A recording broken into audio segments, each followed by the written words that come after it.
এই দেখো এটা ভিডিও করো সবাই। আমি অনুরোধ করছি আমার ভিডিওটা যেখানে যেখানে পৌঁছাবে, এবং আমি আমার এরপর থেকে আমার পার্টি নেতৃত্বদের বলবো, এই 2000 টাকাটা যদি না এখানকার গ্রামের কোনো একটা মানুষকে খাবারের ব্যবস্থা করতে আমি বেশি খুশি হতাম। দ্বিতীয়বার এগুলো ভাই করবে না। 2000 টাকা সংসার চলে যাবে, মানে হাফ মাস চলে যাবে ভাই। আমি সত্যি বলছি, আমি খুব কষ্ট পেলাম আজকে। ভালোবেসে নিয়েছো ঠিক আছে, আমি গ্রহণ করলাম, নিয়েও যাবো, আমি কথা দিচ্ছি। কিন্তু এরপর থেকে অনুরোধ করছি, একটা 50-100 টাকার ফুল আনবে, স্টিক হয় না ভাই, সেটাও তো লাগে, এটা দরকার একটু ভাই, এগুলো বরণ করবো। তা 50-100 টাকা, আর না লাগে বলবো শাল নেবে। আমি এই শাল ভাই বাড়িতে রাখি না, বন্ধু বান্ধব পাড়া প্রতিবেশী আছে, কোনো কারো কাজে লাগবে।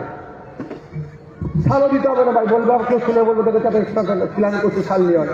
50 টাকার একটা ফুলের আমাকে স্টিক দেবে, একটা সিঙ্গেল গোলাপ ফুল দেবে, ওকে আমি খুশি হয়ে যাবো ভাই। এই টাকা বলে যে ফজুলি জায়গায় নষ্ট করা।